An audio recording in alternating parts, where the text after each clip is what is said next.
Hello friends, நீ நான் காதலி இன்னைக்கு என்ன ஹைலைட் பார்க்கலாமா? இங்கே வந்து அபியோட வீட்டில் வந்து ஒரு சின்ன பார்ட்டி வைக்கிறாங்க. அந்த இடத்துல நம்ம அபியோட அப்பா அம்மாவை வந்து வர வைக்கிறாங்க. இங்கே வந்து முரளி வந்து அந்த ஜூஸில் வந்து எதையோ கலந்துடுறாருங்க. அந்த ஜூஸை எடுத்து நம்ம அபியோட அப்பா குடித்த உடனே அவரே தண்ணியை மறந்து எதையோ பேசுகிறாரு. இது வந்து ராகவ் வந்து அவரை சரியாக புரிஞ்சுக்கின வச்சு மேனேஜ் பண்ணிடுறாரு. ஆனால் இந்த முரளி ஏதாவது ஒரு பிரச்சனை ஆகணும், இந்த வீட்டில் வந்து திருப்பியும் ஒரு நிம்மதி போகணுன்ட்டு இது எல்லாமே முரளி தாங்க பண்ணுறாரு. ஆனால் இதை அபி வந்து அழகாக கண்டுபிடிச்சிட்டாங்க. இங்கே இருந்த ஜூஸில் இதில் ஏதாவது கலந்துருக்குறாங்கன்னா அப்போ இந்த வீட்டில் வந்து இந்த முரளி தான் பண்ணியிருப்பாங்கன்ட்டு அபிக்கு சொன்னோமா.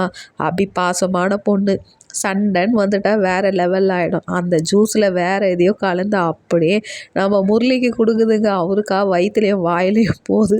ஏன் அப்பாக்கா நீ இந்த மாதிரிலாம் பண்ணுற, உன்னை நான் வச்சு செய்கிறேன்ட்டு அபி வேறு லெவலில் தரமாக பண்ணியிருக்குங்க. முரளி வேறு லெவல்.